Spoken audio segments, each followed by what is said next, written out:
How should my training differ from wanting to be a consistent competitor compared to a sport or hobby practitioner? Cultivation of physical self outside of class is going to be important.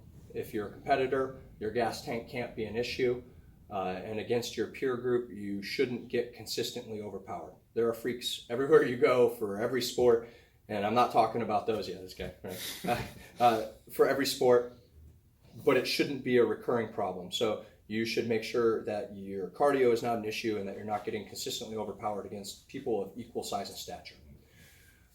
Secondly, there is a crawl, walk, run phase of learning. Just about everything. Military uses that term a lot, but it applies everywhere. The crawl should be technique selection objectively, sitting at your chair, outside of the mat saying, I want to work on open guard passing. So you recognize that this is an issue, it's something that you want to work on, so you seek out knowledge in a pencil and paper type of scenario. This is what I want. So you choose a technique, whether through your coaching helping you with that or on your own.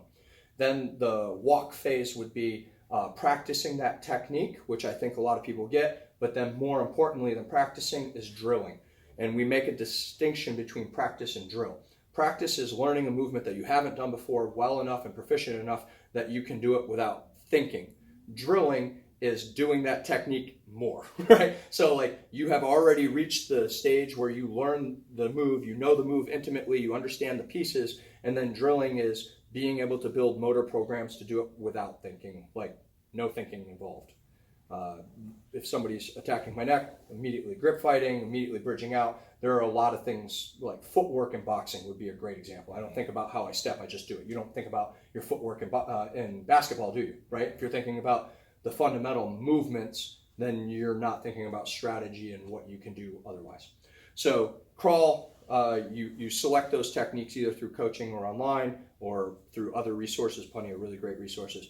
Crawling. Walking is learning the technique, practicing it, and then also drilling it. We make a distinction between those.